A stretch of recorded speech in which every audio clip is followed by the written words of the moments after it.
I'm Brian Foster, and this is the Grindhouse Institute. On each episode of this podcast, Jeremy Floyd and I program a triple feature movie night. Each of the movies share common themes, and we discuss them here. We're happy you could join us for today's block we call Dawn of the Slasher.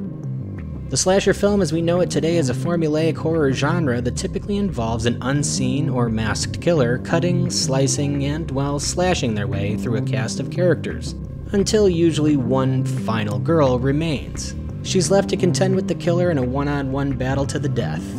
Today's Grindhouse Institute episode focuses on the history of the slasher film with 3 early entries that would lay the groundwork for one of horror's most popular subgenres. Just before leaving campus for winter break, a sorority begins receiving strange phone calls, and one by one the sisters go missing. But who is the deranged caller? More importantly, where are they making the calls from? Olivia Hussey and Margot Kidder star in Bob Clark's A Christmas Story. Bob Clark's 1974 film, Black Christmas.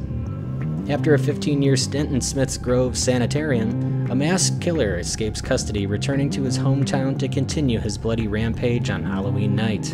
A lone babysitter must confront the evil shape, along with the help of the lunatic psychiatrist. Jamie Lee Curtis and Donald Pleasance star in John Carpenter's Halloween from 1978. Against the pleas of several townsfolk, a group of camp counselors begin work to reopen the cursed Camp Crystal Lake. When several of the counselors start disappearing, one brave teen is faced with battling the killer in a gruesome finale. Kevin Bacon, Adrienne King, Betsy Palmer, and a slew of Tom Savini blood and gore effects star in 1980's Friday the 13th. Thank you for listening to the Grindhouse Institute. Please enjoy.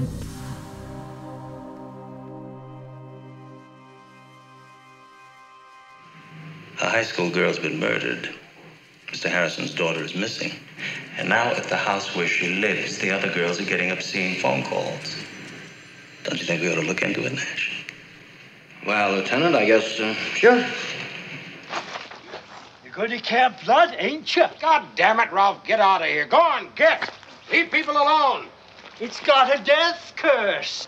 To make a little addendum here, note about Lovecraft talking about his lesser work and how it was purely just as a sort of potboiler for himself, something like Reanimator, that he said was just a 100% blatant ripoff of Frankenstein, and he really just did it for money because he was desperate at the time, and that is kind of a perfect in for Friday the 13th, which Sean Cunningham said he made Friday the 13th as a 100% blatant ripoff of Halloween, purely for money. Just let's do something so we can fund our soccer movie is what he wanted to do. And so he told Victor Miller to go to the movie theater and watch Halloween, as many times as you can, and just copy it beat for beat. It's something that all 3 of these movies we're going to be talking about today do, but they do it in a way that kind of perfectly modifies the story to fit their aesthetic and their creativity, and not. They are remakes, but they are their own entities at the same time, and that's entirely because of the people who made them. Well, it's going to take more than fancy talk to keep me up all night crawling around these bushes. I watched him for 15 years. Death has come to your little town, Sheriff. All right, welcome back to the Grindhouse Institute. I'm Brian Foster, and with me, as always, is Jeremy Floyd. Hello, and how are you? Like you're gearing for something right now. Well, look, the only thing that bothers me is there's gibberish, and they start raving on and on. And of course, they in that sentence is us. I love, it's exactly. We're the ones that are gibber. More fancy talk. Yes, today we have a very special show. Podcasters like Jeremy Floyd and Brian, we don't need pessimism. It's a new morning in America. Filmmakers like George Romero and John Carpenter have to show some restraint. We don't need pessimism. Excuse me. Just survive. You know, you look like your head fell on the cheese dip back in 1957. And there's our special guest today. Jeremy, would you mind doing the intro?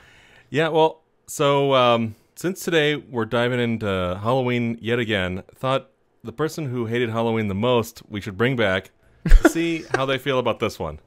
Oh, right, because that's called Halloween, right? Yeah. Yeah. It's just also called Halloween. Right. Yeah, never mind. Happy Halloween, Michael. But anyway, So here we go. Michael Floyd, welcome back. Thank you for having me. Excellent. Great to have you yet again to talk about movies, hopefully that you really enjoy this time. I know we mentioned Halloween was not one of the best sequels, at least in your mind. So yes, having you back for the original, let's hear your take on this. But we're really going through 3 movies that make up what are considered the dawn of the slasher film, with Black Christmas, Halloween, and Friday the 13th. I have been waiting to do these 3 movies for so long. I was really excited to rewatch them. They hold up so well. And I'm glad to be talking about this with you guys. So however we want to start, Michael, maybe you can start with some stuff? Yeah, I guess I want to do a little preface on the slasher, starting with, Alfred Hitchcock's Psycho, which I think everyone can kind of agree was the definitive gateway into the slasher genre.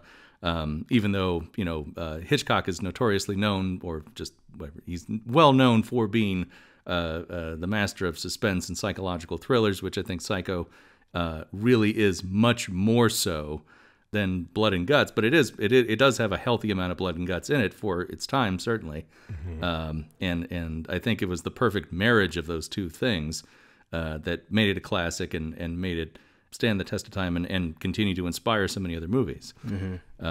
And I think that's something we'll kind of see as we go along, how a lot of these movies are kind of a marriage of different genres, and that's what makes them work, and that's what didn't make a lot of the ripoffs work as well, or they did not. They missed that point, right? They missed. That soul. They didn't firmly plant the stick the landing. Yeah, exactly. But I think these 3 are examples, like you said, of ones that are all of the same format, in many ways similar beats and follow the same patterns, but they all are on their own individual excellent films that do it right in their own way and tell their own stories.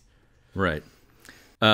So 2 other movies jump to mind after Psycho, both by Mario Bava, who I think was very much, like everyone, is very much a student of Hitchcock and admirer of him, but did his own thing. And the first movie he did is called Blood and Black Lace, which was his masked killer movie. And I won't spoil it for those of you who haven't seen it, because it's a great movie, and it's something I highly recommend seeking out if you can find it. It's been extremely hard to find. I first heard about it at screening at the New Beverly. Joe Dante had a print of the trailer, cool. and showed that, and I was like, this is one of the most amazing things I've ever seen. Like, where the hell is this on your list of stuff? And he's like, well, I would kill to get a good copy of it, because it's one of the first Technicolor horror movies, and it's gorgeous to look at, and there are very few good prints of it. Anyway, and it is an incredibly beautiful movie. It's a surrealist opera in a way, that kind of set the scene for the giallo genre that preceded it. And then the movie he made that is kind of the godfather to the modern slasher movie is called A Bay of Blood, or my preferred title for it was the American release called Twitch of the Death Nerve. Oh wow! Which really just sounds as greasy and gory and ugly as you could think of a title. Not quite for the. I mean, the movie's the movie's a lot more fun than that. But there are quite a few horrific kills in that movie, thanks to Carlo Rambaldi. Oh, nice. That was one of the first things he worked on. Yeah, Possession. E.T., Possession, Silver Bullet. For Dune. all my Silver Bullet. Oh yeah, Dune. Right. Dune. Yeah. Yeah. So, Cat's Eye as well. Anyway, Cat's Eye. Hell yeah. But that was, I think, the turning point that a lot of people took towards much gorier stuff, even though, people like Herschel Gordon Lewis had come before him earlier than that. But that was buckets of paint blood. Yeah. Yeah, his stuff was just pure schlock. Right. Grand Guignol kind of stuff that, it's more fun in a demented, horrible way than anything. That's Blood Feast, right? That Herschel Gordon. He had a whole roster of movies that he just cranked out one after another. And that's fine, whatever. That's moving things in the right direction, I guess, in terms of the gore. Well, it's interesting you brought up the gore thing. I feel like with these movies in particular, we don't really get to the gore until we get to Friday the 13th. Right. And Savini comes in and pulls the prosthetics out. And ironically, it was very heavily censored upon its initial release. So it's really only just even recently that we got the gore. But even the censored version, like the theatrical cut, which is what I ended up watching, you could see the difference, like charting these three movies, Black Christmas, Halloween, Friday the 13th, and seeing how the violence sort of escalates. Or the goriness escalates anyway. I mean, violence in all three of them. But I mean, Black Christmas does it pretty classy.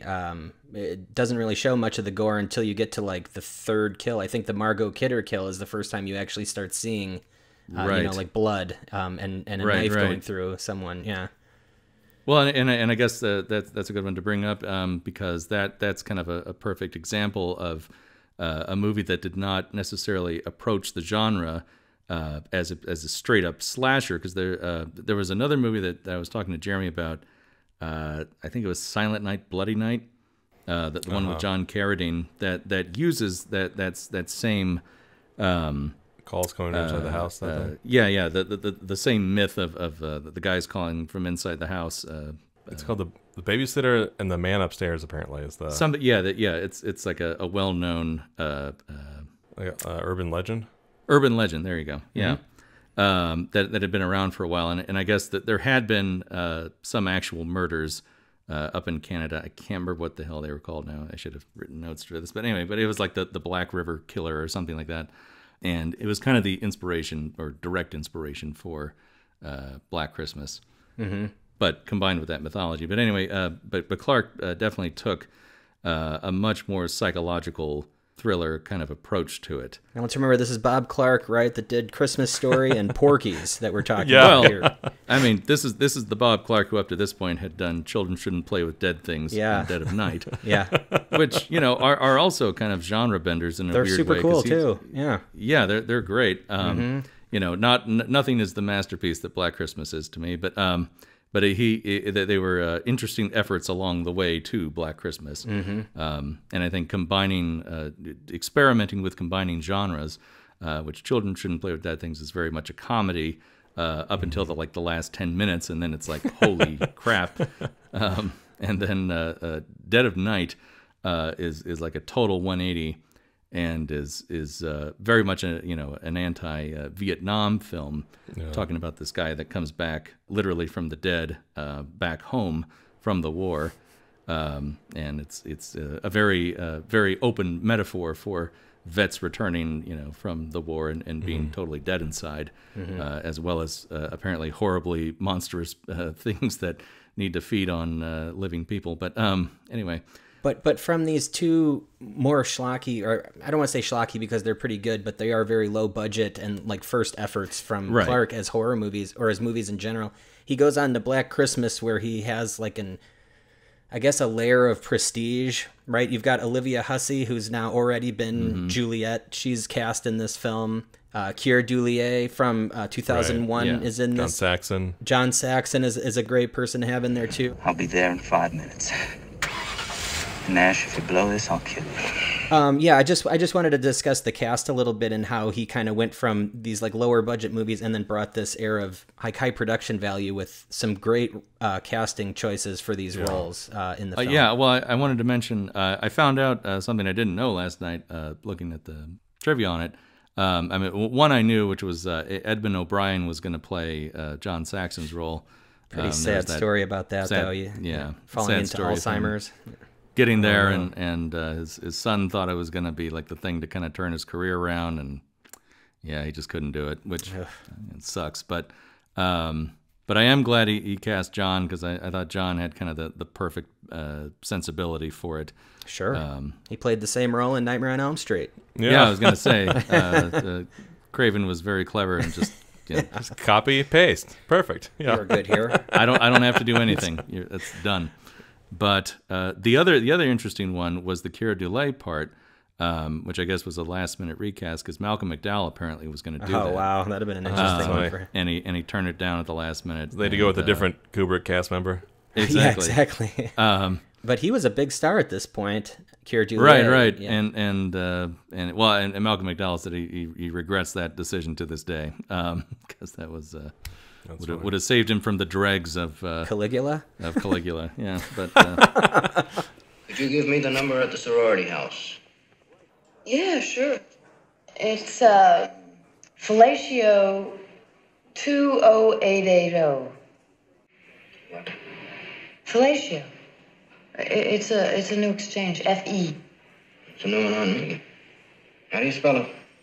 Just as a real quick primer, part of the reason to put these movies together, it's like, yes, I mean, of course there were some Mario Bava movies, and Psycho will obviously be a part of this discussion as well.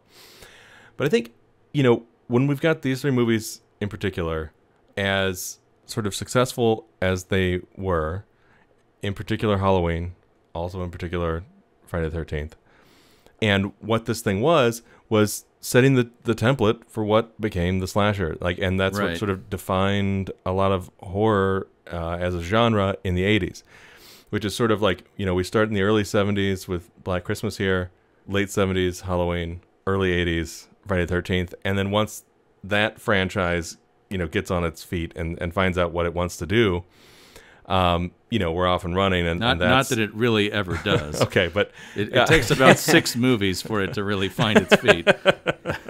Sure, but a glorious journey it was. I would argue that 2 is a good sequel to Friday the 13th, but we can move on to the rest of what you're saying. No, I like them all. I'm just saying, it took 6 movies for them to find what the franchise was going to be for the rest of it.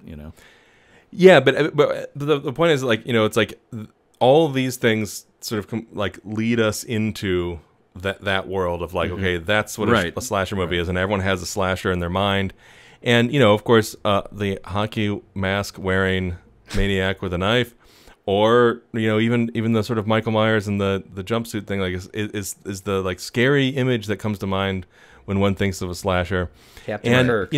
These movies, Captain Kirk, and in these movies we get an idea of how this thing got established. Right. And obviously John Carpenter was borrowing a lot from Black Christmas. Sean S. Cunningham, or whatever his name was, Yep. Was ripping off a lot from Halloween.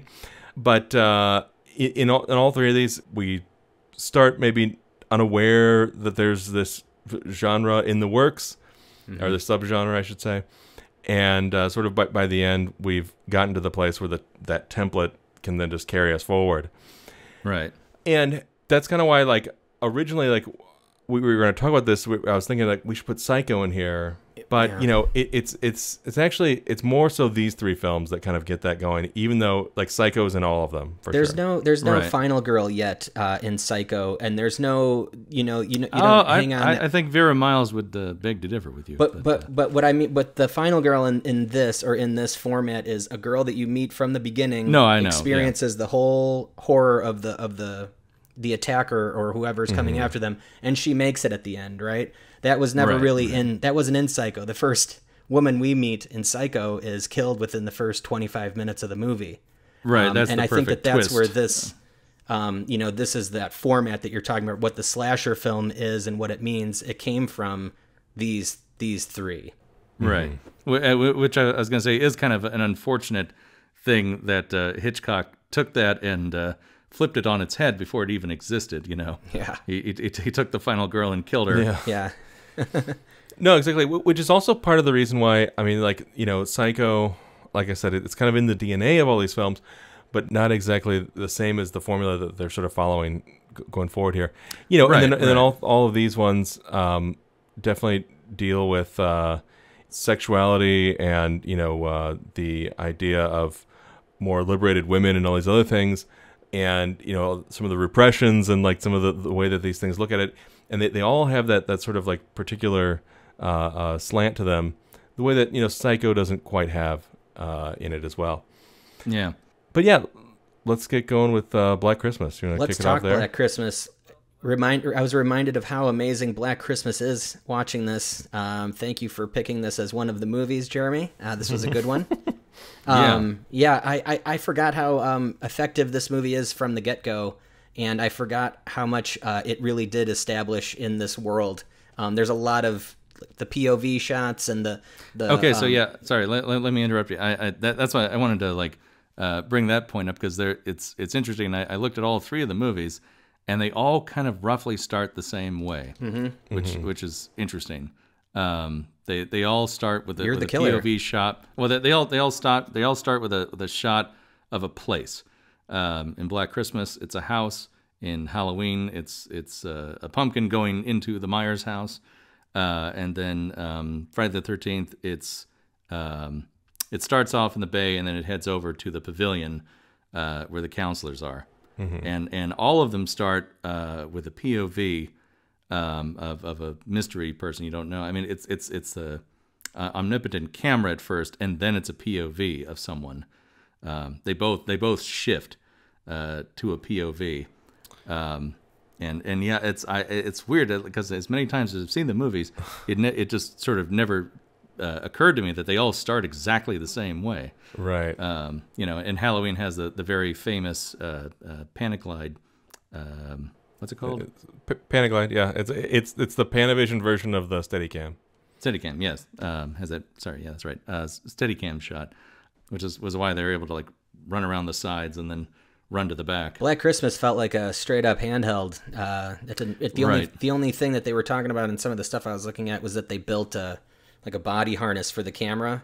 Right, so he could climb up. He could do the trellis work, and then he could also do the tantrums that.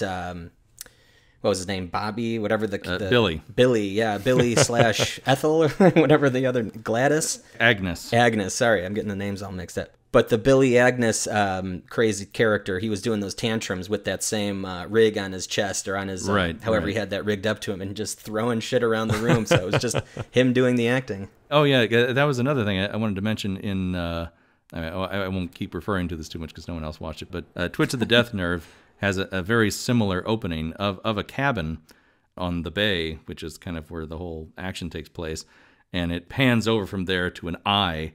This disembodied eye staring out at these people, which I thought was a very clear thing that Black Christmas kind of borrowed or referenced. They did a lot with Billy Agnes's eyes. They never showed the killer in this, and I was going to bring that up to you guys and how you felt about that they never revealed who this person was. It's still like one of the most terrifying things in cinema is Olivia Hussey coming upstairs. Really, the whole scene of her screaming for her friends, slowly realizing that they're dead, or they're not going to be responding, and then creeping up the stairs and peering through the door and seeing that little eye through the crack in the door is still one of the scariest things I've ever seen in my life. Still gives me chills. Well, I think taking that even further on into the movie, I mean, the end of the movie is similar to Friday the 13th, where our final girl, Olivia Hussey, in this one is in bed. She's recovering from this traumatic event that went on. Everyone's in the room with her.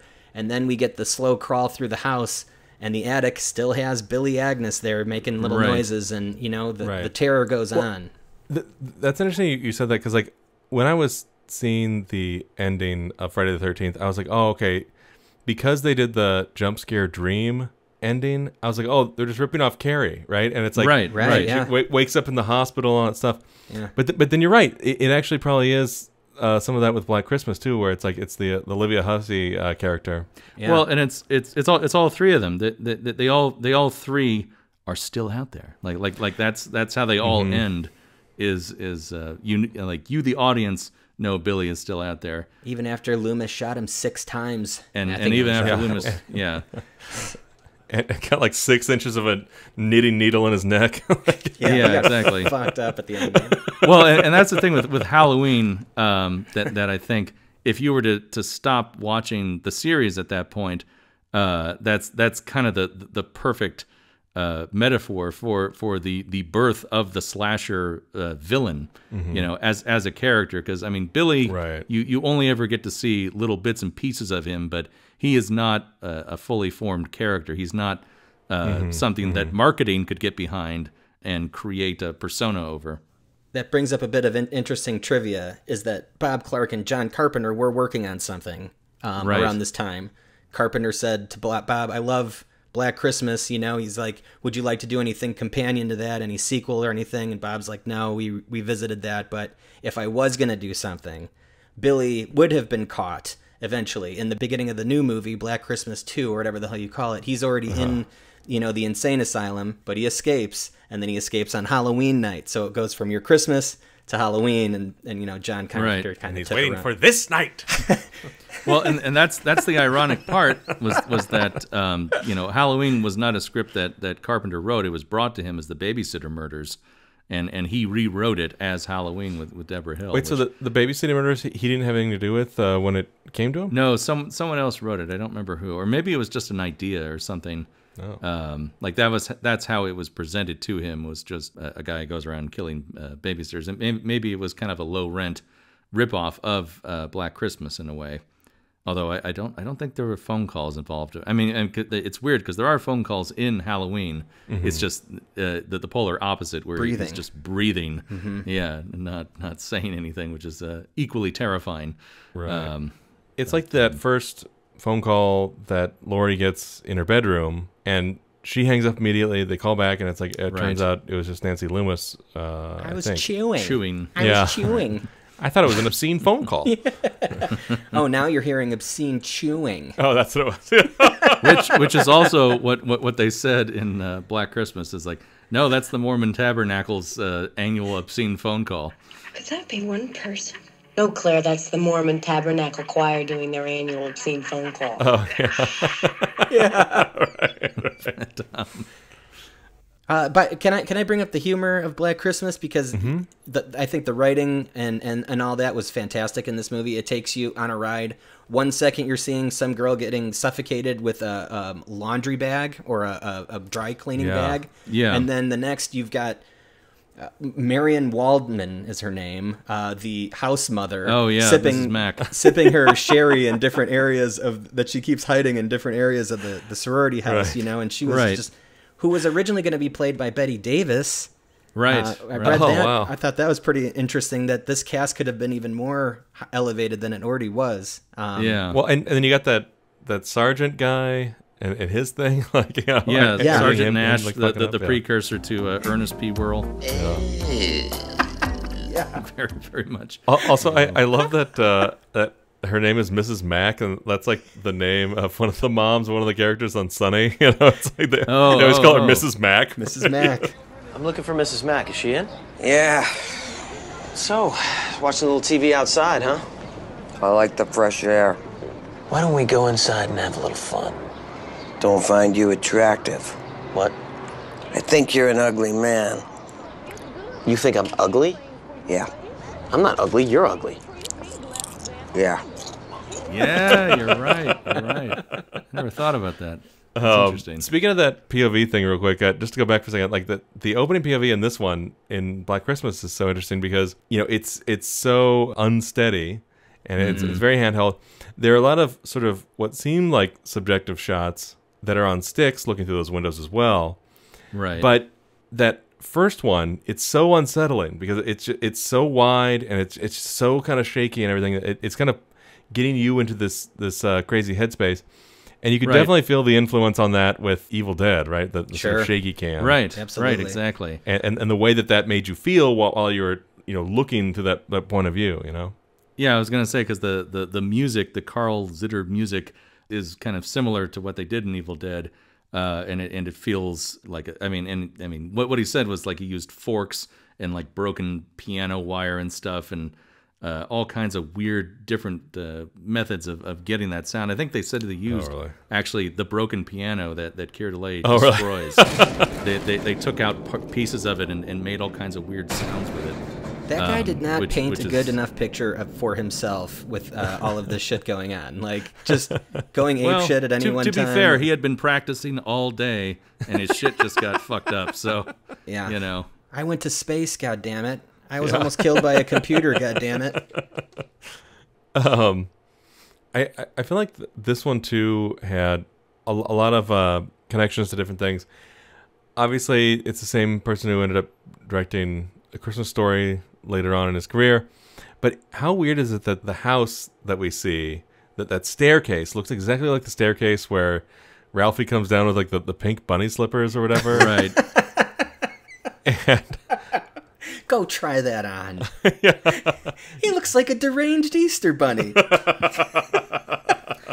and it's funny too, because to divert on Christmas Story for a minute, like, because Christmas Story always kind of bothered me. Like it always felt like there was something kind of seething underneath all the humor. Because what was going on in the basement? Where's all that black smoke coming from?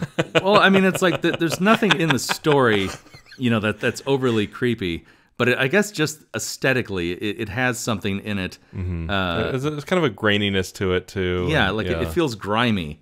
Like it feels like it could have easily been a horror movie if they wanted it to. I feel like it's like almost like they did that, Vaseline on the lens or something to make the light bloom.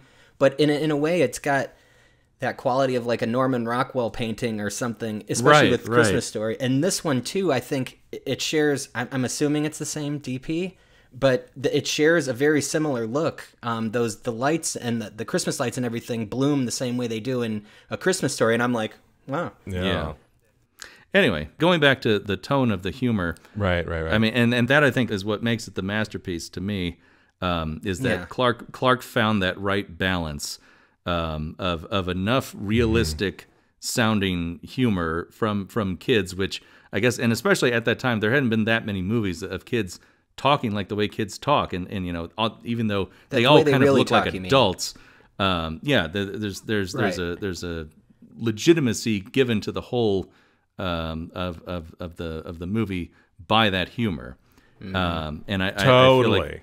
I feel like exactly. But I think Margot Kidder's performance was an exact example of that. She was a partier. She would get drunk all the time, but the things she would talk about when she was drunk came off very intelligent, about the turtles having sex and like these strange stories she'd get in. It was just no, I mean, but her character's perfectly set up by her. You can tell her relationship with her mother is horrible, and you can tell she's kind of an abused person that's just kind of barely clinging to her sanity via alcoholism, as I'm sure a lot of people were in the 70s. But no, but she perfectly embodies the kind of dour spirit that's sort of hanging over everything. Everything should be very festive, but everyone's just kind of dying inside. And she's kind of the progenitor of that in the movie, being kind of the truly sad, broken one to begin with. Well, and there was a lot of like parallels with her and Mrs. Mack. Right? Yeah, right. You could see like a younger version of each, right? I know a professional virgin when I see one, and speaking of professional virgins, and then she like. It's almost as if like she was going to inherit those duties. Yes. Later on. Well, yeah, and that's another interesting thing in talking about the sex and killing trope of slasher movies. Because Barb never has sex in the movie, but she talks about it in a way that sort of makes her the prime candidate to be murdered. Although, ironically, it's a virginal type that gets murdered first. I mean, the most Lynn Lowry does, or not Lynn Lowry, Lynn Griffin does is kiss Art Hindle before getting suffocated. But no, but the same with the Nancy Loomis character in Halloween, right? Right. Yeah, I don't. Yeah, that's a good point. I'm trying to think. I think PJ Souls is the only one who has sex in Halloween. Right. Yeah. Interesting. Except for maybe Michael Myers' sister. Judith. Well, okay, so I guess I would say, going back to Psycho, Janet Leigh's having a torrid affair or whatever with John Gavin. Is Gavin married in Psycho? I can't remember. No, but the thing is that it's less their affair and her. Well, it's her stealing the money is like her doing bad. Well, but the sort of like the way that the sexuality relates to violence in Psycho is that Norman sees Marion undressing.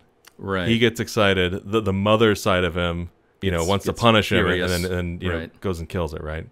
Right. But it's a very similar like connection in the sense that like you have a killer driven crazy by sexuality, right? Right, which and then is very evident in the way de facto Billy, doing that anyway. Right, and then it's very evident in the way Billy talks on the phone initially, he's very sexually perverse and yeah, but that's all we get from Billy. That's how effective that voice on the phone was, is that we get a whole backstory about him, and we can piece that together. But just from the occasional word that you can hear clearly said as he's saying it. But because a lot of the stuff was, hi, I'm Billy, and I'm Agnes as well. It was depending on like who he was at the time. Well, I think it was the Agnes stuff was very much a separate person because don't tell him what we did with the baby Agnes. Like I feel like he's talking about Agnes.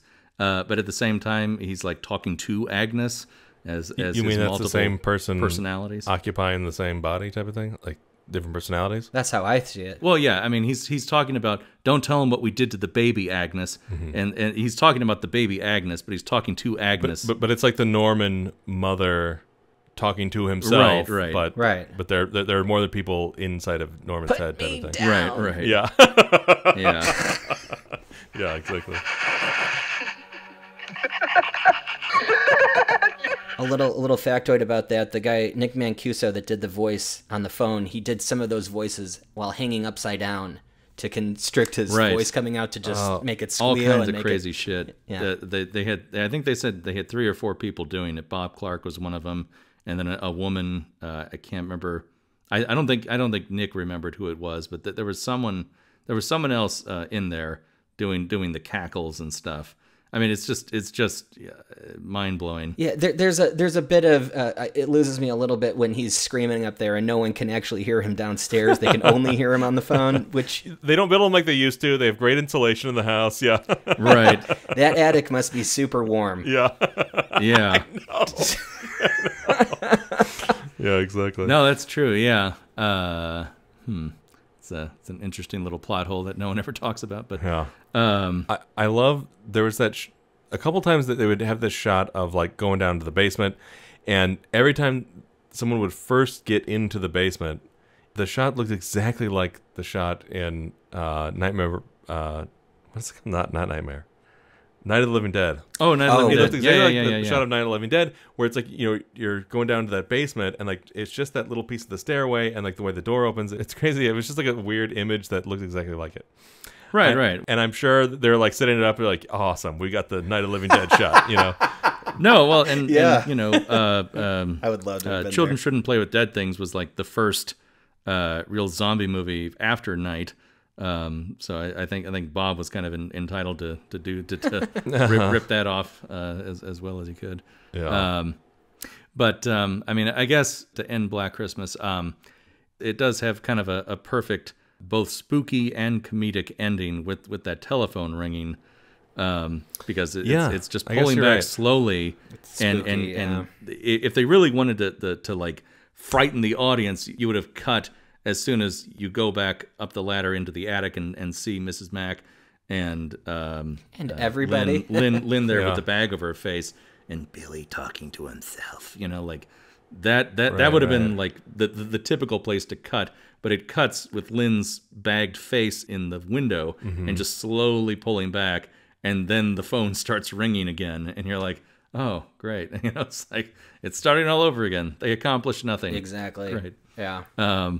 Which is again, it's both kind of comedic and absolutely horrifying at the same time. Yeah, I guess because of maybe some of the ironic distance, it does kind of make it kind of funny. But yeah, it just the timing of it is kind of perfectly comedic in a way. Yeah, it just felt like, or I mean, my perception of it was that they were going for the horror at the end, but that is an interesting reading. I didn't see it that way. But it's also just that the way it segues into Halloween is the kind of ubiquitousness of Billy. He is he is a force. He is a presence. A shape, if you will. A shape. Yeah. Well, because he's so abstract. Yeah, he's exactly. just an eye or a hand, or or just a shadow. Right, with no backstory. At least Michael has backstory, right? We get more. Michael has all the backstory that Billy didn't right up front.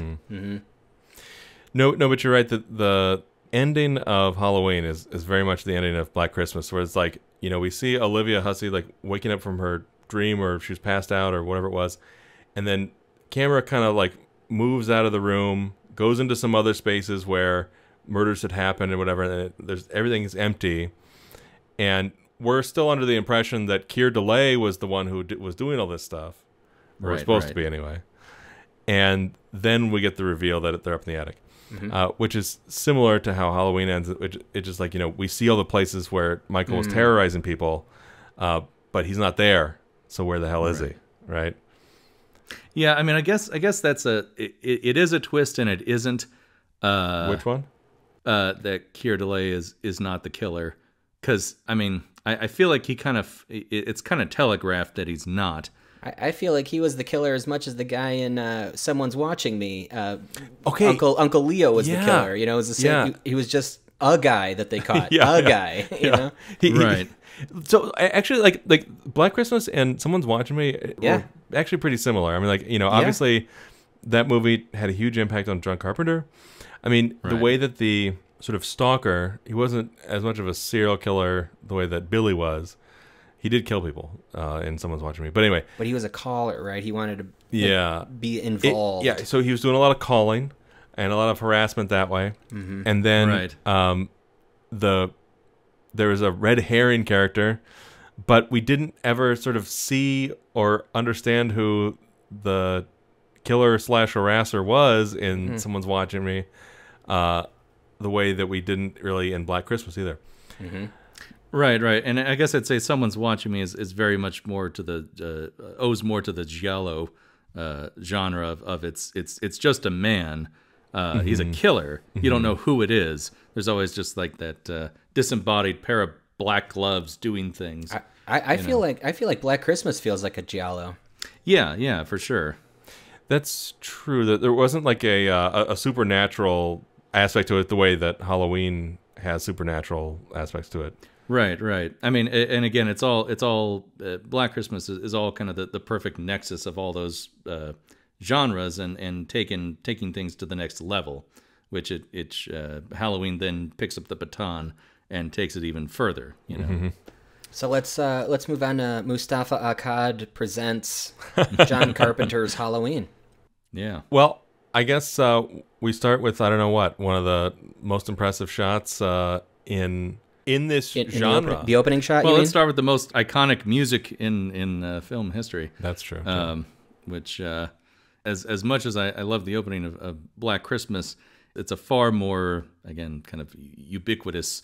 There's this classic Tubular Bells music or whatever. Not Tubular Bells, that's Exorcist. But anyway, no, but it is kind of similar. It sounds like that. It feels like, give me something Tubular Bells like. Oh, I got you right here.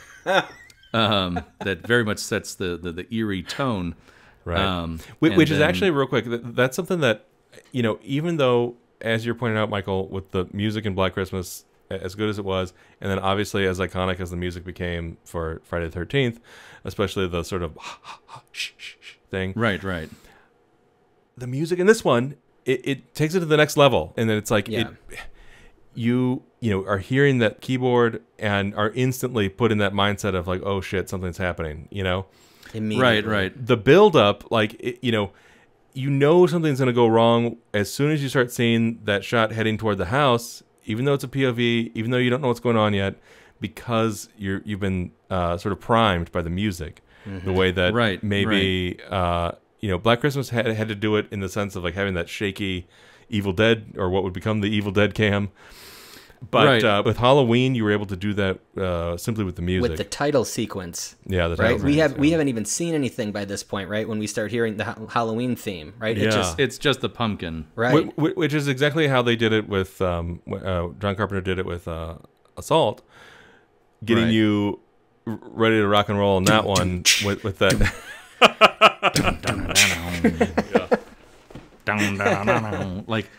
Carpenter. And I feel like that's one of his signature things that, ironically he is now more known for is his music, and that it is kind of the perfect signature for setting the tone and telling you kind of exactly the movie that you're going to see. I got to see John Carpenter do 20 of his tracks live at the Hollywood Palladium a couple Halloweens ago. I did too in 2017. It was one of the best concerts I've ever been to in my life. Like it was awesome. They played all the hits, Halloween, Big Trouble in Little China. But yeah, I think that this, it goes back to Assault, like you said.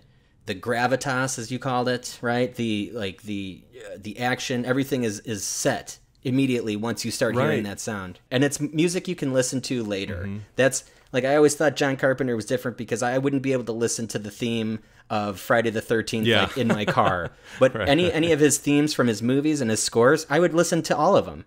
I mean, unless it's the disco track from Part 3. Anyone can listen to that shit in the car. And rock there you go. No, but you're right. It psychologically like primes you to get in the right space to get the movie started, and you know, this one. I mean, actually, in a lot of his most iconic movies and some of his best movies, that's what ends up happening, right? It's like Assault, The Thing, you know, Prince of Darkness, Halloween, They Live, etc. Well, and I was gonna say, the music for Halloween and then subsequently Friday is just in terms of a film and a franchise is perfectly branding them and giving them the perfect signature sound that you then associate with those characters, as opposed to all the giallos and stuff that had come before that. Even though there are characters in there, the music hadn't branded them in a way like these two movies ended up doing. Yeah, and I love the way that even the stingers in Halloween all are originated from that score, that original piano score of the Halloween soundtrack. Like even those little moments, you know, when they'd peek around a corner and Michael would be standing there, and then he'd look away and he'd be gone. Yeah, exactly. Yeah, exactly. Yeah. My rendition was awesome. That all stemmed from that like original score, you know, like, so it was all that an extension of that original thing. So you're placed in that mode, listening to that music, and then you still get little pieces of that music throughout. And then even the individual pieces, you know, you've got Laurie's theme, I think that's what they call them, and like all their individual themes, all that stuff works, and it gives, you know, a bigger, I don't know, presence to each of the characters when they're on screen. Right. Well, and I was going to say, because Black Christmas does do that to some extent, because I think they could have very easily gone and had an orchestral score applied to it, but they chose to do a much more experimental score, and like I said, using all kinds of different things to make all kinds of sounds, and the soundscape really kind of gives you a much more eerie sense of foreboding throughout the film, and especially the wind is put in a lot in Black Christmas to kind of give you that eerie, empty sense that Billy kind of pervades over everything. You know, he's that death has come to this house sort of thing.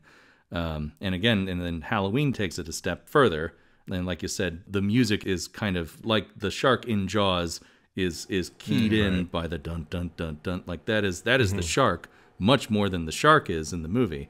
But that's what I wanted to talk about, though, like how different Billy was. Billy was he was just up there and climbed up into the attic. In this one, the headquarters was Michael Myers' old home, you know, in Halloween, and he goes back there and he's eating dogs and eating, wild animals, right? He's like, he must have been hungry or whatever Donald Pleasance says at one point.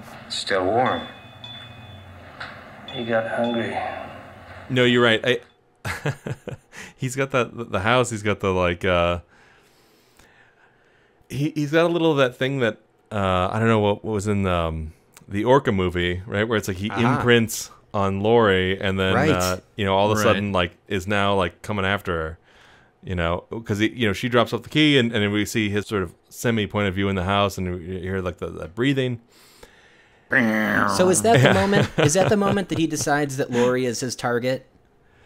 I guess so. It seems like, isn't that the first time he sees her? Does he see her at school first? I can't remember. Or does he follow her to school? No, because that's when she's walking to school. Oh, that's right. Okay. Yeah. And then he starts following her, but he also starts following the kid that's with her as well. That kid, you know. Right. Billy or Tommy. Tommy. I was going to say Tommy. It would be weird if his name was Billy. Yeah. But he only follows those two people at first, you know, like he actually, you know, bumps into the bullies that are messing with Tommy at one point, right? The one kid actually bumps into another cool stinger.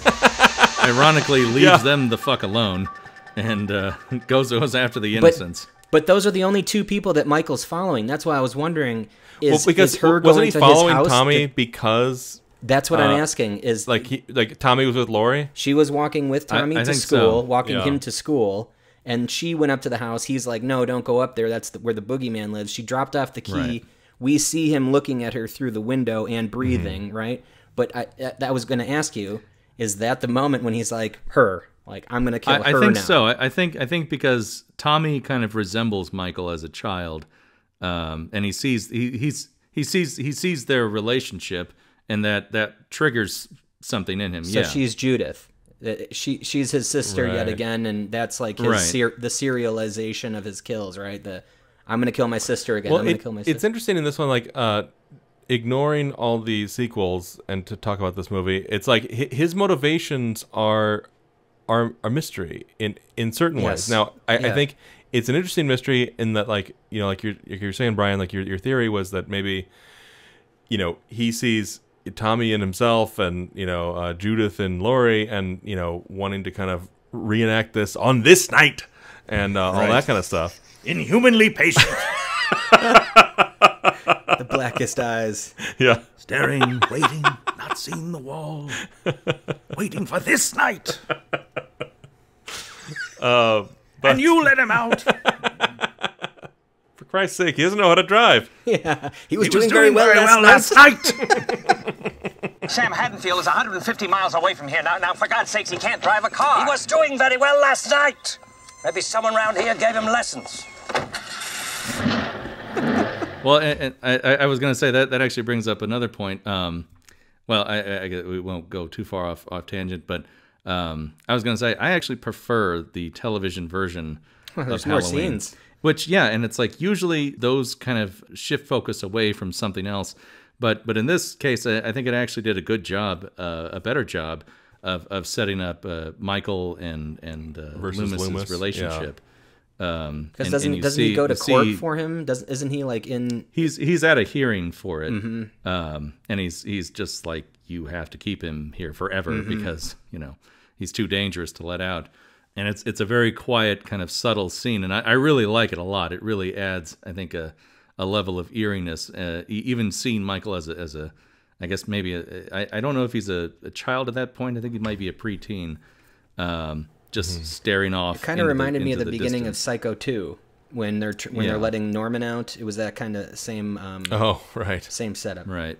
I mean, it made me think actually a little bit of that scene in Manhunter when Will Graham is talking to his son in the grocery store about how he figured out Lecter was the killer. It doesn't overplay it. The way that scene doesn't overplay that. They're the ugliest thoughts in the world. Which then was horribly overplayed in Red Dragon. But just looking at remaking something and having it not go well. But anyway, no. But I just wanted to point out, like, I like that scene a lot in the television cut of Halloween that they put back into the DVD, because it does have that kind of subtlety to it. I know what you mean, and I think they're interesting scenes, and they do kind of lend some of that texture to the world. But ultimately, you don't need them, and they feel like they should be deleted scenes. I mean, because they weren't for the movie, and they just kind of pad the thing out. But sure, but there is something nice about them. Yeah. I think Donald Pleasance gave enough of his backstory with Michael to who he was talking to, right? Yeah. Right. I mean, I again, it gives it kind of a bit more of a build up for what's coming, and you don't have to rely entirely on Pleasance. Well, you could always go to the Rob Zombie cut and watch. But again, hour too of the much. sun. Yeah, too much. Yeah. More fancy talk. Yeah, more fancy talk. No, but I just wanted to draw a couple connections to Psycho real quick. I mean, obviously, the biggest one is casting the daughter of the star of Psycho. Right. But in the opening shot during the sort of what's become a sort of an iconic scene, much like the shower scene, we see Michael killing Judith, and the shot of the knife coming down on screen is almost the exact same as what we see. Right. It's a weird angle. A little bit in the shower scene, but more so when Norman is killing Martin Balsam at the foot of the stairs. Right. Because it's almost like he looks up at it and then yeah, it comes exactly. down, right? He's more fascinated with the knife than where it's going. Right. The way he cocks his head after he kills Bob. Yeah, he's just sort of like, yeah, that's interesting. You know, no, you could do that. And he does that mid slicing in the opening scene of this one. Mm-hmm. Right. Yeah. Right. Yeah. As he's killing his sister, he's like looking at the knife. And going, huh, that's funny. Look at that. He's like, this would make a great angle if I were to shoot this. Yeah. Funny. But then, I wanted to say the other direct connection was Sam Loomis, which is Vera Miles' boyfriend, right? John Gavin in Psycho. Yeah. And what does Loomis do in Psycho? Where does he work? At a hardware store. Does he? Yeah. It's Loomis Hardware, which is wow. I forgot about that. Where Charles Cypher is investigating. Like they only took rope and a couple knives and a mask. An Halloween mask. Yeah, these kids. Yeah, exactly. Kids around Halloween. Yeah. What does he say to Everybody's Laurie entitled to one good scare. There it is. But and then when you get to sort of the end of the movie and Laurie is discovering the fun house of horrors in Michael his like artistic arrangement of all the bodies, and he gets surprised by her. That you get that sort of slash in the arm, and she falls down the stairs, and that felt very similar to Psycho as well. Oh, for sure. Yeah. I was gonna say, and it's kind of similar. And one movie that I kind of forgot to mention before Black Christmas was, of course, the Texas Chainsaw Massacre. Mm-hmm. Kind of. I mean, maybe Black that's Christmas, more. Right? What? I said same year as Black Christmas, right? Yeah. Which is interesting. I think it might have been the first major guy wearing a mask, although is it a mask if it's a human face? Still a mask. Yeah. Still a mask. Still a mask. Human leather. Face. Yeah. Okay. He have a human leather, yeah. He dried it out. Right. Anyway, yeah. No, it's just interesting the way that Leatherface is kind of also one of the fathers of Michael Myers. He's also kind of a deaf mute. Or not a deaf mute, but he's muted. He doesn't say anything. Mm-hmm. But whereas you can see Leatherface's eyes, you can't really see Michael Myers' eyes most of the time. No, but we do see Michael's face at the end of this, and I always question why, because there's nothing establishing what he would look like as an adult. We could see him as a kid right at the beginning. Was that to match the first shot of the parents coming home and seeing, little Michael with a bloody knife in his hand taking the clown mask off? Mm-hmm. It's a reveal that it's a kid, right? But in this one, we just see the adult. I never understood why they took it off, unless it was somebody, like if Charles Cyphers was under the Michael Myers mask, right? Like that would have been like, whoa, Right. It's definitely not a reveal like that. I mean, it's not a Scooby-Doo reveal, but I think it shows that he's human. Gives him a human? Is it a human thing? I think it's proven so. that he's not. There's not going to be a reveal about who he is. Right. He's just someone. He's not, it's actually Dr. Loomis the whole time, or it's not, Charles Cypher the whole time. No, that is an interesting question, because I don't really feel like it serves any dramatic purpose. Like it just sort of shows that it shows the damage that she did. It shows that she, it shows he has kind of a fucked up eye. Well, because she did that, right? She stuck the wire or the wire hanger in his eye. And then she stabbed him later, but with the... No, she stabbed him first, but... Yeah, that's right. So he's pretty damaged. I guess that was a way to show some of the damage on him, like that maybe that would give her a way out, he must be too damaged, he won't catch her, to give her up. I think maybe also it might kind of set you up for when Loomis shoots him off the balcony, like, oh, okay, he's dead. He's just a man. He's dead. He's done. And then when he's not there, it's that much more shocking of reveal. Well, they were doing that thing that future slasher movies would do, and not to the same effect. But in this one, it's like they kept getting a reprieve from him because, he like stabbed the couch, she stabbed him in the neck. Okay, he's dead. Yeah, I'm running upstairs, make sure the kids are okay. Oh no, he's not dead. Yeah. And like she's coming after him again, stabbed him in the eye. Oh, thank God he's dead. Okay, kids, run across the street. And then I'm going to sit in the doorway with my back to him. Yes, it'll be fine. Yeah, I'm having you run for your lives. There's no way he'd be able to do a sit up like that. I don't believe it. But that is a hell of a great shot, though, right? Yeah. It's beautiful. Oh, man. I mean, it's a signature iconic moment. Yeah. Absolutely. Yeah. And then, you know, Loomis blows him away. Okay, finally he's gone, right? And then they have a conversation real quick about, like, that was the boogeyman. Yeah. Right. And then, as a matter of fact, it was. Matter of fact, it was. And then looks over the balcony and, oh, wait a minute, where is he? Is he here? Is he there? Is he here? Is he there? He's nowhere, right? And, you know, I think all that was to reinforce this idea that, no, he's sort of not a human. He is the boogeyman. Like, you know, right. Obviously, a human couldn't take that much punishment. Right. You know, falling off the balcony alone, getting shot 4 times in the chest alone, getting, you know, half a foot of knitting needle in your neck. I mean, even the thing in the eye. I mean, it's like you're dead. It's all too much. Anyone else would be dead, right? Yeah, humans would die, but not the boogeyman. Not Michael Myers, who's got black eyes, the doll eyes, or whatever. Yeah, that's the shark's eyes. Isn't that like almost the same speech that Quint gives, right? Like it sounded very similar. Yeah. 128 men go into the water. This isn't a man. No, but and then it is reinforced by his breathing over all the shots of all the the various locations in the movie.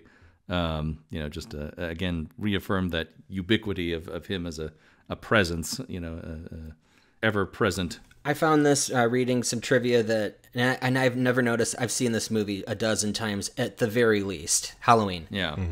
When Michael is behind the bush, and Annie and Laurie see him, and he steps behind the bush, right?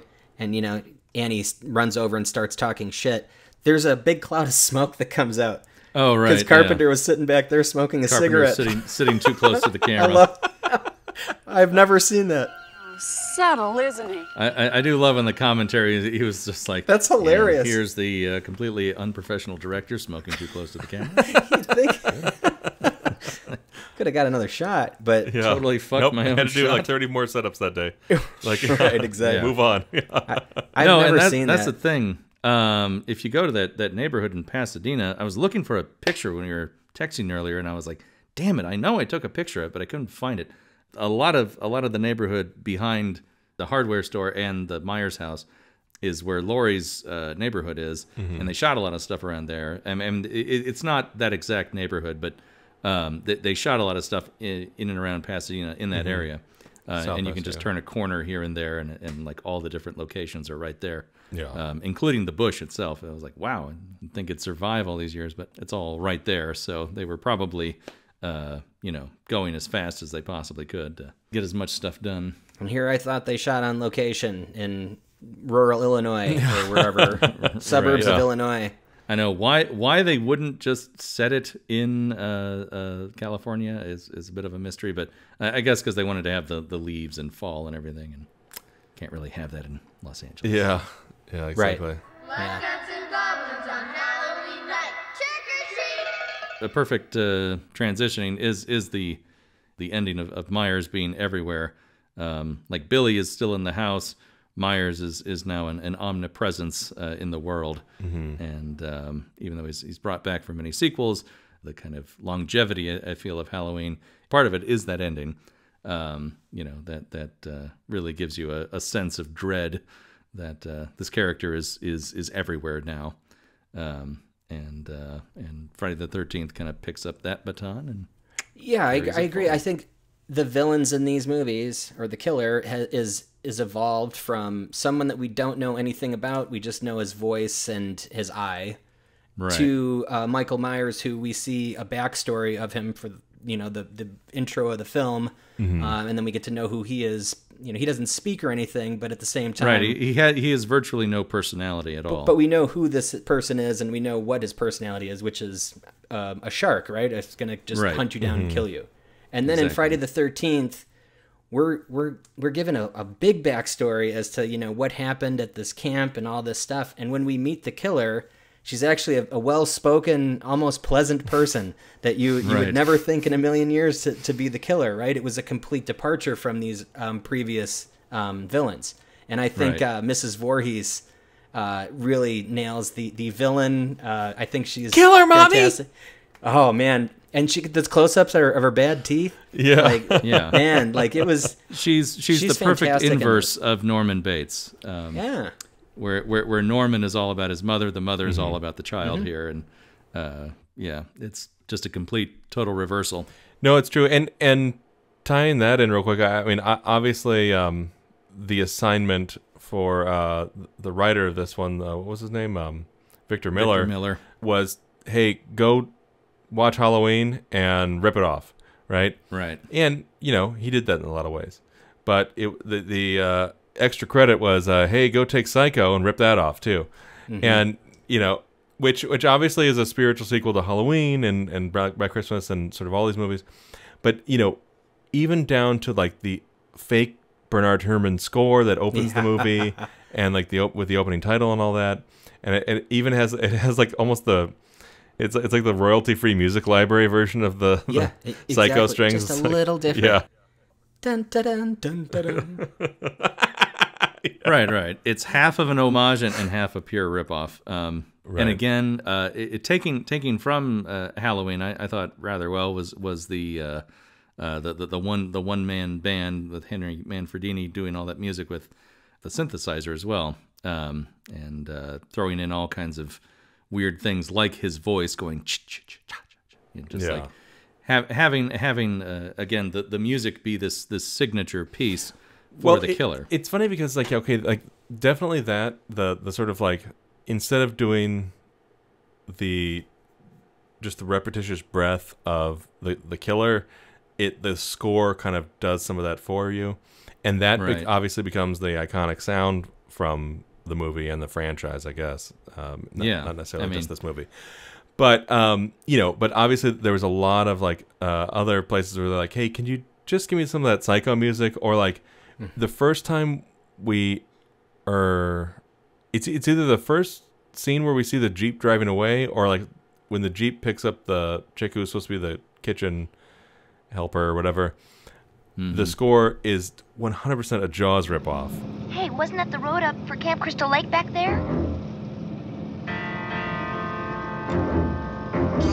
It's just like the da-dun, da-dun, but like, in no, I mean, it's a kitchen sink movie for sure of everything that had come before it, and just desperately trying to emulate anything that worked in anything else, which I mean, from a purely business standpoint, was not a bad idea on their part, Yeah, you just rip something off. It's not a bad idea. No, because I think it took the ideas of these previous films, but then added its own layer of polish. Especially with the effects and everything. Like, this did not hold back on the gore. Right. Yeah, I was gonna say that's another Halloween thing that they stole, is because it starts in 1958, and I think Halloween starts in 1963. I would argue that's more of a Black Christmas thing, although I know what you mean by the flashback, but it feels more like Black Christmas, the beginning of Friday the 13th, than it does Halloween. I feel like that's...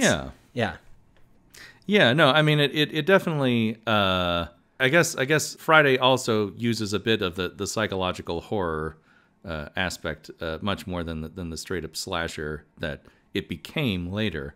Because you're still there's still a giallo sensibility to it. Mm-hmm. Of you don't really know who's killing all these people, and they do a little bit of it could be this guy, it could be the jealous one that runs around with the headdress on, right? He's always seeing the other couples making out, and he's got this like jealous thing going on.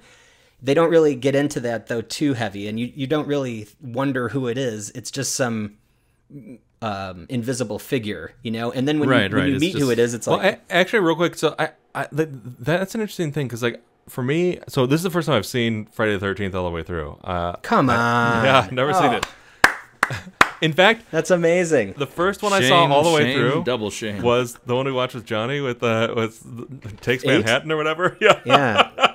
That was the first one you saw. Okay. All the way through, and I saw anyway. So what'd you think of Friday the 13th? Well, so I was kind of into it, like definitely the first act, you're into it, and you're kind of like getting excited about what's going on. And after the reveal of Mommy, it starts to get interesting again. But like, man, it really sags in the middle for me. Interesting. Well, yeah, because there's like nothing holding it together. Nothing. Yeah. Except a strip Monopoly game. There's really nothing. Strip Monopoly, and exactly like wandering from cabin to cabin, and I agree. Watching it again, I was like, okay, get to it. And what I was going to say about that was like you were saying that the killer was just kind of coming from nowhere.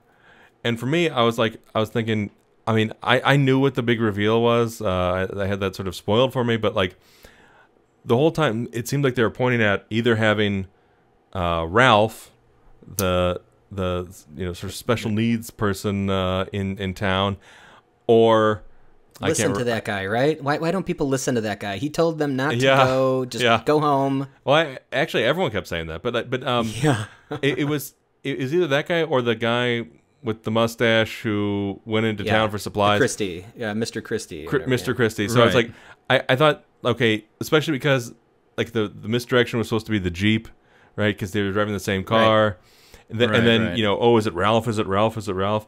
Now I think obviously those were red herrings, and I wasn't fooled by it, but I think that's what you were supposed to believe, was that like you were supposed to think that those things were either of those two people were the killer. Mm-hmm. Yeah, I mean those were just presented as kind of possibilities. Although it again, Friday, you can't give it too much credit, I guess, for trying to be too sophisticated, because it's really not trying to be. It's really, I mean, and I think you'd be the first to admit that.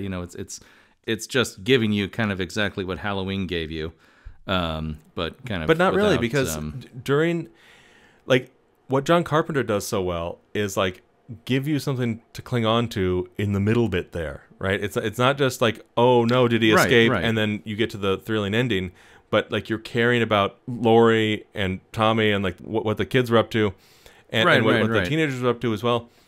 In this one with Kevin Bacon and all those teens just hanging out, it's like there's just like nothing happening. Like they didn't do anything. The killing is boring. Like the people are boring. Like nothing's happening to them. None of them want anything. None of them are trying to do anything. So it didn't like hold your attention in a way, and you're just kind of like, for me, I felt like myself tuning out. But once we got to like we figured out Mrs. Voorhees and all these other things, it started getting interesting again. Although what's interesting is like how in the other two movies the killer doesn't seem to have any motivation whatsoever. In this one, it was all about the motivation. Right, exactly. Right. And any counselor was the target. That was her motivation, right? Just because keep they this fucking, were a counselor. like a camp closed. You let him die. Yeah, you let him you're drown. never going to open this thing again. Yeah, exactly. Right. And then it gets into something like kind of seemingly supernatural at the end, or at least, or maybe it's just in her mind. Well, I mean, confused as hell by that was just a throwaway to give you a good thrill before you left the theater. I understand like the mechanics of it, but like right. and I understand that like since it was her dream, she was imagining this to be happening because of the story that the mom told her the night before. The boy. But, it's also seemed to be so real to her that she expected the cop to have seen the boy in the lake or whatever. And that, in a way, it kind of does set up the rest of the franchise, which is that, like, this lake is sort of haunted by the boy now or whatever. Right. Yeah, no, I mean, I was going to say that the reveal of Mrs. Voorhees, I guess, is not like... They weren't trying to kind of set her up or anything. You don't meet her before that, and she's really just a surprise. Okay, right, but structurally, you felt like you wanted her to be the like woman at the diner who was trying to discourage the guy from going back or something like that. You know what I mean? It's like you felt like you kind of wanted to see her before and be like, oh, it's her. Great, she's here. She's going to save the day and or be killed. Because Christie, he recognizes her. And when she shines the light on him, I think in the Jeep, and he doesn't see, and he's like, "Who is that?" Or no, maybe with her flashlight, and he's like, "Oh, it's you. Like, oh, it's what you. Are you doing here? How'd you get here?" And then that's it.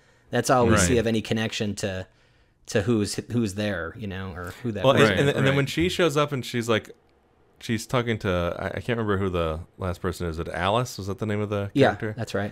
Yep. Yeah. And Mrs. Voorhees tells Alex, like, oh, I'm a friend of the Christies. And for me, I was like, who the fuck are the Christies? Yeah, they said his name Listen once. to Fino. which is also like right after the other Big Lebowski scene for me, which is like she's sitting there reinforcing the hell out of the door, like pushing everything she can to the door. And then she opened it up and left. Yeah, right. She's like tying a rope to the door and everything. And then of course, yeah, she undoes it all and like goes son of a runs bitch. outside. She hears one noise outside and undoes everything that she did. I'm like, you worked really hard on that. I know it's like, and you're kind of hoping that she gets it. It's like, she's acting like such an idiot. It's like, of all the characters, why did she make it? But so now that we talked about the story of Friday the 13th, how about let's get into the meat and guts of Tom Savini's effects. Did you have a favorite of the brutal killings? Well, I was going to say that there are two killings in there that are taken almost directly from Twitch of the Death Nerve, which again, one was the girl getting the meat cleaver in the forehead. The axe. The axe, right? Yeah, the axe. Sorry, in my Death Nerve, axe. It's and my bow as well. Which is really surprising in Twitch of the Death Nerve, because you're like, I did not. Wow, okay, damn. And the same later in the movie, a woman gets her head chopped off. That looks surprisingly similar to Mrs. Voorhees getting decapitated there. I did not see that one coming, by the way. If you look closely, the hand that comes up there that's like grabbing for the missing head, it's a hairy hand. Definitely a male's hand. It's Tassos Stavrakis, the guy that works with Savini. He was the hand in that, and it's just this black hair, like tons of hair on the knuckles and everything. It's really funny. Perfectly surreal, horrible image. But yeah, she had man hands. She had man hands. Man hands? The hands of a man. Yeah. Yeah. Man hands, Jerry. Let me get that lobster. I'll get that for you. Oh, you got something on your face. Hang on. Make a wish. Okay. Didn't come true. Oh man, yeah, that's a funny one. But no, I mean, all the effects in this are top notch, and it is really unfortunate that a lot of them were pretty heavily censored when it came out. But I guess also a testament to the movie that people still really liked it, despite a lot of the gore being kind of censored away. Yeah, two of these movies were hits right away, but Black Christmas took some time to get off the ground, but it still became one of those hits later on. Yeah, I mean, like in its favorite, defense, yeah. it was a Canadian co-production or something. But a Canadian movie with a ton of American flags on screen, so they could appeal to the U.S. audience. Definitely knew what audience it was trying to entertain there. No, but you definitely see, like, I mean, essentially to your question, I mean, you're seeing this huge ramp up, and you know what? We don't have much story to lean on here, but we got this, and we got arrows through the neck, and slashing throats, and in the eye, and all kinds of gore and violence to I guess give you something to cling on to other than these really rich and deep characters. No one was talking about Alice and her backstory or anything, right? What was her name again? They were talking about Kevin Bacon getting an arrow through his neck. Yeah. In terms of it being a ripoff, yeah, because it goes its own path. Because I mean, I think they could have just as easily made Jason the killer in the first one. Sure. Because they keep talking about this little boy that drowned. It's one of those like kind of head slapping moments where you're like, why did they wait? But I'm glad they did, because it is such a shock when it's that twist of her. It is interesting because like the entire town sees Camp Crystal Lake as this haunted place. Why would you want to go up there? Why would you go and fuck around with that river? But Camp Blood. Camp it's got Blood, a death curse, and the way the town thinks about it, they talk about it as if it's haunted. But as it turns out, no, it's just that there's a rational explanation. It's this aggrieved and psychotic mother going to make sure that the camp doesn't stay open. But then, in the very, very, very, very end of it, it actually does seem to be haunted, at least according to the projection that Alice is putting on there. Yeah. And like the way that the audience experienced it. Right. Yeah, and I think that's very much to Sean's credit. that he didn't take the completely obvious path in making Jason the killer right off the bat, or probably even considering Jason as the killer, because that I don't think they even knew how to make a sequel right away, because it was like, well, what do we do? You know, Jason was just a figment of her imagination. He was literally a jump scare. You know, afterthought. He wasn't even considered to be a character, really. So, and in this movie, it's gonna be hard for you guys because you've seen all the rest of them and you have a lot of them memorized. But like, if you could somehow disconnect that from any of the sequels, in this one in particular, we only ever see Jason in the mind's eye of Alice. We don't ever see it him objectively existing. Well, we see him in a flashback when Mrs. Voorhees is telling a story to Alice, and Alice is potentially imagining she's thinking that. it, yeah. And that's how we're seeing together. it. I see. Yeah. So that's all correct, right? I mean, at least that's how I saw it. But like, You're but right, I think in this, like, there was some sort of either what was he supposed to have. So what we see is this like sort of disfigured Gollum-like character. Were we supposed to assume that's why he was neglected, because, you know, he was sort of disfigured? Or was it that he was drowned in the lake and therefore decomposing and all that? I mean, it gives Mrs. Voorhees motivation for, like, why she hated the counselors, because it was like, oh, he was special needs. You should have been watching him. You know, and he's like desperately, frantically trying to swim and screaming, "Help me, mommy!" Right. You know, in her mind's eye, I guess. Yeah. You know, which helps perpetuate her madness and need for revenge. And then it turns out it was real, which kind of betrays it a little bit, but that's okay. So I'd seen this movie a ton of times, like as a kid, and I loved Tom Savini and all that. So I bought his books and I wanted to find out, you know, how he did the effects and all that stuff. And there was a lot of photos of the work that he did on the character of Jason, who's in the movie for a split second. Yeah. And if it's like 10 frames, I'd be surprised. You know, it's like one of those things. Right. Much to Ari Lehman's delight, he's literally made an entire career out of those 10 frames. Exactly, yeah. And they made up Ari's face as with a cleft lip and a misshapen head, and there was a lot to it. And there was like a lot of thought that went into it too. And it was like, well, you know, if there was all this work being done to it and you can hardly make out what he is, it's just a figure coming up out of the water, really. And I even like watched it a couple times, and it's very hard to see exactly like all the work that went into it. Yeah. So there must have been an idea for backstory like that, you know, of him having, you know, certain disabilities, etc., you know, that they didn't really get into clearly with the narrative. Well, it is interesting because like that was what I was assuming too. Because I was thinking about it last night after I finished watching the movie for the first time. But like I was thinking about, okay, if Jason was special needs and that kind of gave an extra something for Mrs. Voorhees, then like, okay, it started to make sense to me. But then I was also thinking, like, wait a minute, we only ever sort of see this through Alice's mind's eye. So she put that together.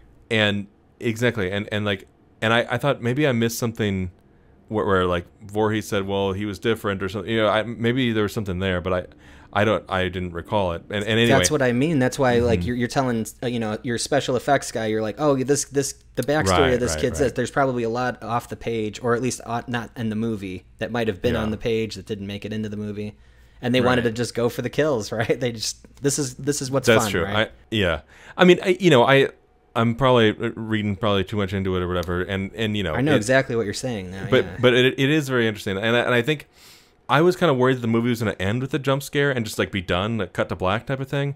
But at least they kind of like threaded it through and made it kind of work.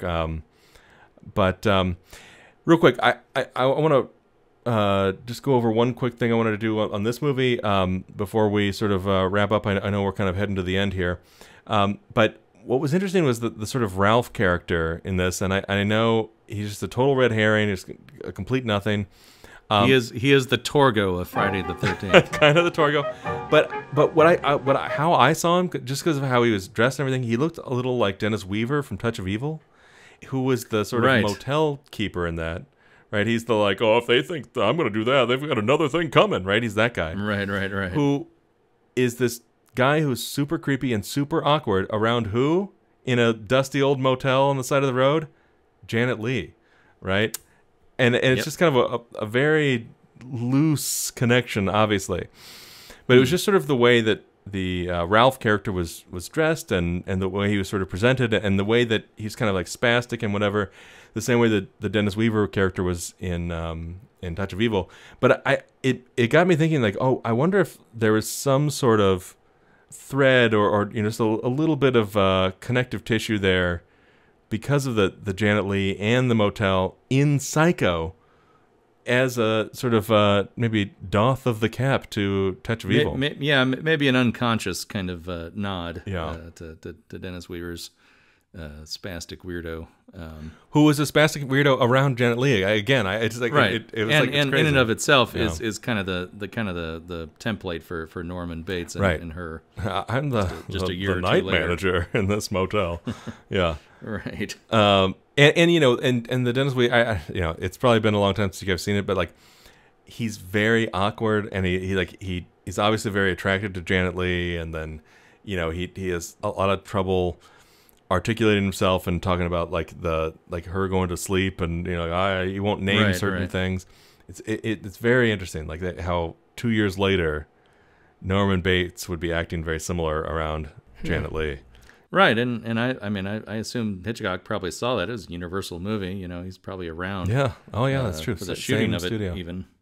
So yeah. Okay, well that was a fun little tangent. But does anybody else want to do anything to kind of like draw this whole thing together? Because I think obviously Friday the 13th in a way becomes this sort of slasher, and even more so than Michael Myers, like the hockey mask and a blade of some kind, a machete or big knife, is what everyone thinks of. That's the classic Halloween costume. That's like everything parodied that look, which obviously they kind of took from the Michael Myers template, and then they kind of grew out of all three of these movies. But yeah, anything you want to take us out on? Yeah, well, I guess just following the evolution of those three films. And like I said, you could probably just leave the Halloween franchise at the first one, and it's perfect. Yes. Because and what Halloween does wrong, what Friday the 13th gets right in its future franchise, is that there's a very clear mythology for Jason established. And Michael Myers, they keep trying to reinvent the wheel, and they keep trying to bring up all these other kind of ideas into it, and it just muddles muddies the water too much and muddles the story too much. Whereas Jason, it's a very clear. It takes time to get there because Jason just sort of appears in the second one and goes from there. One of the best entrances of a serial killer in any movie, period. But we'll talk about those at a different time. No, but you're right. I like Halloween definitely comes to a perfect end, and you kind of don't want more. But because it was so successful, they're like, make more. Yeah. And then Friday the 13th finds a way to create a new mythology in that last 5 minutes of her waking up from her dream and all those things of setting up the curse and or actually coming back to the curse like we were talking about. Yeah. And again, like I was saying, if you could just watch the end of Halloween to sort of the spiritual birth of the serial slasher, Friday the 13th kind of picks it up perfectly with the mother taking up the reins, and then she dies, and then Jason takes up the reins, and then becomes the uber killer of the real world, because even Freddy was just a figment of everyone's imagination killing them. Oh yeah, that whole kind of convoluted mythology, but Jason was very clearly the guy just going around murdering people for no reason. And it like I said, it takes time to kind of figure out what his deal is, why he's even alive, how he's this monstrous, huge creature that can do this, and where was he all this time, and blah blah blah. And it does get a little confused, and it does kind of muck up the waters a bit here and there. But basically, it keeps the through line of him and his mother, and going back to Psycho. That's kind of a perfect arc and genesis of that killer with Freudian problems. Yeah, that's true. It all comes back to family. Well said. Well, thank you for joining us again, Michael. This was great. Thank you. Yeah, this was a lot of fun. These are obviously very important movies to me. And, yeah. We couldn't tell. they're well situated in my unconscious, so I've had a lot of years to think about them. There you go. Anyway, thanks for having me. For sure. Next time we will be continuing our October scary frights discussions with 3 horror noir films. We are bringing back a guest of ours, Alex Vlahov, and we're going to be watching Nightmare Alley, The Seventh Victim, and The Amazing Mr. X. Is that correct? Yeah. Nailed it. Yeah, exactly. No, I'm really excited about this. I know we kind of actually teased this several months ago when you brought up, like, oh, I wonder if there are any horror noirs. It's quarterly. This is how we do things. Yeah. And Alex was like, nope, we've got you covered. So I'm looking forward to this one, and I haven't seen any of these movies, so it'll be exciting. Yep, that's going to be a great one. So stay tuned. So thank you so much for listening. Please make sure to subscribe and follow us on all the podcasts and social platforms at the Grindhouse Institute. And if you really want to give us a boost, check us out on Apple Podcasts and leave us a rating and review. It helps us to get noticed. Thanks so much, everybody. We will be back next week. Ciao. You know, it's Halloween. I guess everyone's entitled to one good scare, huh?